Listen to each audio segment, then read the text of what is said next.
அமிர்தீஸ்வரி நமக. ஓம் நம சிவாய. அம்மாவுடைய திருப்பதங்களை தொட்டு வணங்கிட்டு இந்த பதிவை தொடங்கலாம்.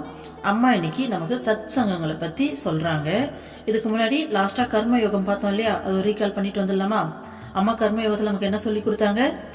எதிர்பார்ப்பு இல்லாமல் வேலை செய்யணும் அப்படின்னு சொல்லி கொடுத்தாங்க. எந்த வேலை செஞ்சாலும் என் முதலாளிக்கு செய்கிறேன், கம்பெனிக்கு செய்கிறேன்னு இல்லாமல், இல்லை வீட்டில் இருக்கவங்களுக்காக செய்கிறேன்னு இல்லாமல், இறைவன் எனக்கு இந்த வேலையை கொடுத்துருக்காரு, அவருடைய தொண்டனாக இருந்து நான் இதை செய்ய போகிறேன் அப்படிங்கிற மனநிலையில் அம்மா நம்மக்கிட்ட இதை செய்ய சொன்னாங்க இல்லைங்களா? ஸோ நமக்கு மேலே வேலை பார்க்குறவங்க கீழே வேலை பார்க்குறவங்க எல்லாரையும் ஈக்குவலாக ட்ரீட் பண்ணணும் அப்படின்னு சொல்லியிருந்தாங்க அம்மா. நமக்கு கொடுத்துருக்க வேலையை விட அதிகமாக வேலை செய்யறதுக்கு எப்பயுமே நம்ம ரெடியாக இருக்கணும். அந்த மாதிரி அதிகமாக செய்கிற வேலை தான் தன்னலமற்ற சேவை அப்படின்னு சொல்லியிருந்தாங்க. வேலை செய்கிற இடத்துல இஷ்டமூர்த்தியோட படமோ குருவோடைய படமோ வச்சுக்க சொன்னாங்க. எந்த இடத்துலையும் எந்த நேரத்துலையும் குருவையும் இறைநாமத்தை உச்சரிக்கிறது, குருவை வணங்குறது, இறைவனை வணங்குறது, இதுக்கெல்லாம் நாம் கூச்சப்படக்கூடாது அப்படின்னு சொல்லியிருந்தாங்க. சுற்றி இருக்கவங்களுக்காக நம்ம இதெல்லாம் அவாய்ட் பண்ணக்கூடாது. சுற்றி இருக்கவங்களால உனக்கு என்ன பண்ண முடியும்? ஒன்றுமே பண்ண முடியாது. ஆனால் இறைவன் நினச்சா உனக்கு என்ன வேணாலும் செய்யலாம் இல்லையா? ஸோ சுற்றி இருக்கவங்களோடைய அந்த கிட்ட நல்ல பேர் வாங்கணும், அவங்க எதுவும் நினைக்காம நடந்துக்கணும் அப்படிங்கிறத விட இறைவன் கிட்ட நல்ல பேர் வாங்கணும், இறைவன் கிட்ட நம்ம பார்த்தீங்கன்னா ஏன் நடந்துக்கணும் அப்படிங்கிற மனநிலையில் இருக்கணும்னு அம்மா சொன்னாங்க. ஸோ நமக்கு இடைவிடாத முயற்சி இருந்தால் எந்த நேரமும் மந்திர ஜபம் நம்மளால செய்ய முடியும் அப்படின்னு சொல்லி முடிச்சிருந்தாங்க இல்லையா? அம்மா சத் சங்கம் அப்படிங்கிற டாப்பிக்கில் என்ன சொல்கிறாங்கன்னு பார்ப்போம். ஃபர்ஸ்ட் பாயிண்ட், குழந்தைகளே, தேவையற்ற விஷயங்களை பேசியும் சினிமா பார்த்தும் நேரத்தை வீணாக்காமல் கோயிலிலோ ஆசிரமத்திலோ கூட்டாக பஜனை, ஆன்மீக சொற்பொழிவு இவைகளை நடத்துவது நமக்கும் சுற்றுப்புறத்திற்கும் நன்மை பயக்கும். அல்லது தனிமையில் இருந்து தியானம் செய்யவோ பக்தி பாடல்களை பாடவோ செய்யலாம். பாருங்க, சினிமா பார்த்து இந்த மாதிரி தேவையில்லாத விஷயங்களை பேசி டைம் வேஸ்ட் பண்ணாதீங்க. அதுக்கு பதிலாக ஒரு கோவில்லையோ அல்லது ஆசிரமத்திலையோ பஜனை பண்ணலாம், ஆன்மீக சொற்பொழிவு நடத்தலாம். ஓகேங்களா? எல்லாரும் சேர்ந்து இதை செய்யலாம். சப்போஸ் அப்படி இல்லை முடியல அப்படின்னா தனியாக இருந்து தியானம் செய்யறதோ பஜன் பாடுறதோ பக்தி பாட்டல் பாடுறதோ அப்படி எது வேணாலும் செய்யலான்றாங்க அம்மா. ஸோ ஆக மொத்தம் டைம் வேஸ்ட் பண்ணாதீங்க, ஆன்மீக செயலில் ஈடுபடுங்க அப்படின்றாங்க. அடுத்தது பாருங்க, ஆன்மீக நிகழ்ச்சிகளுக்கு நண்பர்களையும் நம்முடன் வேலை செய்பவர்களையும் அழைக்க தயங்கக்கூடாது. பாருங்க, அம்மா எப்பயுமே சொல்றது இதுதான். ஆன்மீகத்தில் இருக்கோன்றதால நமக்கு ஒரு கில்ட் இருக்கும். என்னன்னா, அவங்க எல்லாம் அந்த உலக வாழ்க்கையை பெருசாக நினைச்சு வாழ்ந்துட்டு இருக்காங்க இல்லையா? ஸோ அதனால அவங்களுக்கு புரியாது, நம்மள ஏதாச்சும் தப்பா நினைப்பாங்க அப்படின்ற ஒரு கில்ட் எல்லாருக்குமே இருக்கும் இல்லையா? அம்மா எப்பயுமே சொல்ற விஷயம் ஏற்கனவே நமக்கு ஸ்டார்டிங்லேயே சொல்லி கொடுத்துருந்தாங்க. அம்மா சொன்னதை இப்போ தேடி எடுத்தேன் நான், அதை அப்படியே படிக்கிறேன் கேளுங்க. இந்த மாதிரி நம்ம வாழறதை பார்த்து மற்றவங்க ஏதாச்சும் கமெண்ட் பண்ணாங்கன்னா அவங்ககிட்ட நம்ம எப்படி பேசணும் அப்படிங்கிறத அம்மா சொல்லி கொடுத்துருக்காங்க. இந்த விஷயத்தை டீட்டெயில்டாக அந்த முன்னுரை அப்படிங்கிற வீடியோ, ஃபர்ஸ்ட் வீடியோ இருக்கும் இல்லையா? ஸோ அதுலேயே பார்த்தீங்கன்னா டீட்டெயில்டாக பேசி போட்டிருப்பேன். இதில் அம்மா சொன்னதை அப்படியே படித்து காமிக்கிறேன் பாருங்க. குழந்தைகளே, நீங்கள் இவ்வாறு வாழ்வதை பற்றி யாராவது ஆட்சேபம் செய்தால் அவர்களிடம் இவ்வாறு கூற வேண்டும். ஒவ்வொருவரும் தங்கள் நிம்மதிக்காகவும் அமைதிக்காகவும் அல்லவா செயல்படுகிறார்கள். நாங்கள் இவ்வழியில் நிம்மதியையும் அமைதியும் பெறுகிறோம். எங்களது உரிமையை நீங்கள் எதற்காக தடுக்க வேண்டும்? நீங்கள் சுகத்தை தேடி எங்கெல்லாம் அலைகிறீர்கள். போதைப் பொருட்களுக்காகவும் ஆடம்பரத்திற்காகவும் எவ்வளவோ பணத்தை செலவிடுகிறீர்கள். நாங்கள் குருகுலத்திற்கு செல்வதாலும் ஆன்மீக விஷயங்களில் ஆர்வம் காட்டுவதாலும் நீங்கள் ஏன் மனசஞ்சலம் அடைய வேண்டும்? இவ்வாறு வெளிப்படையாக கூறுவதற்கான தைரியம் ஏற்பட வேண்டும். பலவீனமானவர்களாக இருக்கக்கூடாது, தைரியசாலிகளாக வேண்டும். நமது பண்பாட்டை கலாச்சாரத்தை உணர்ந்து கொண்டு அதன்படி வாழ்க்கை நடத்த வேண்டும். பிறர் முன்னிலையில் தற்பெருமையாக நடந்து கொள்வதால் பயனொன்றும் இல்லை. அதனால் நம் வாழ்வே பாழாகிறது. மனம் திறந்து பேசுங்கள். நாங்கள் இவ்வழியை தேர்ந்தெடுத்திருப்பது குருட்டு நம்பிக்கையினால் அல்ல, எங்களது மன அமைதிக்காகவே. வீடு கட்டுவது, திருமணம் புரிவது, வேலை செய்வது எல்லாம் நிம்மதியான வாழ்க்கை வாழ்வதற்காக அல்லவா? எங்களுக்கு இந்த வழியில் தான் நிம்மதி கிடைக்கிறது. உலகியலில் உங்களுக்கு நிம்மதி உண்டா?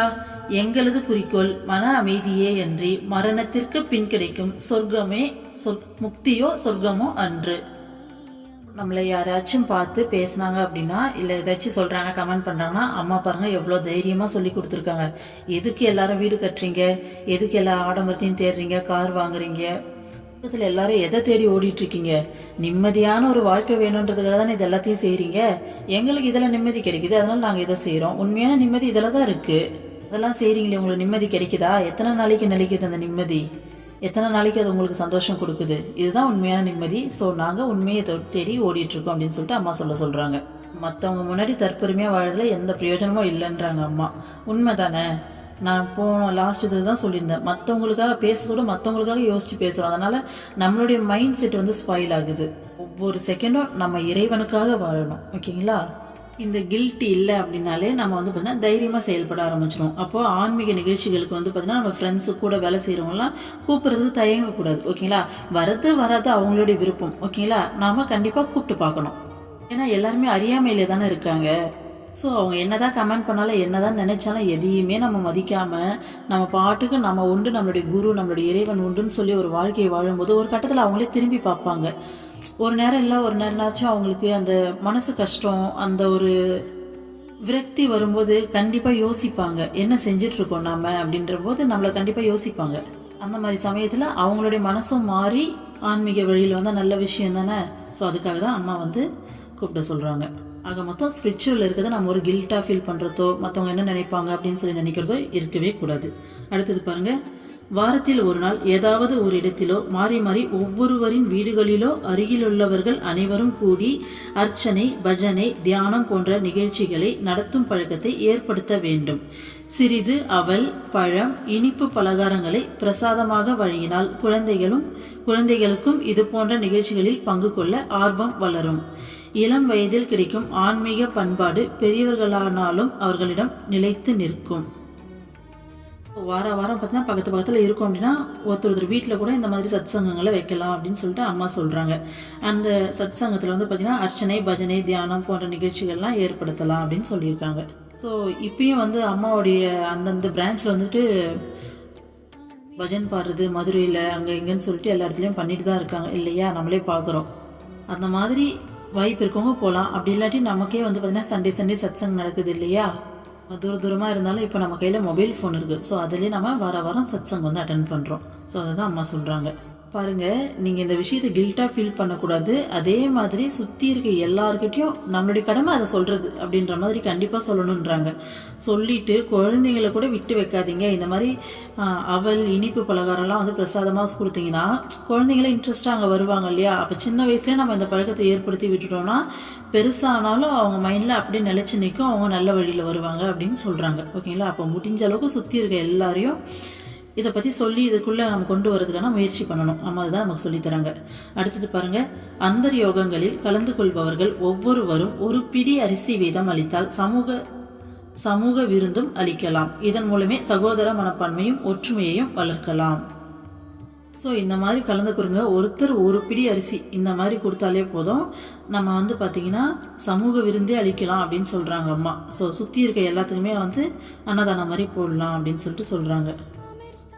அடுத்தது, இதனால் சகோதர மனப்பான்மை ஒற்றுமையும் வளரும்னு சொல்கிறாங்க.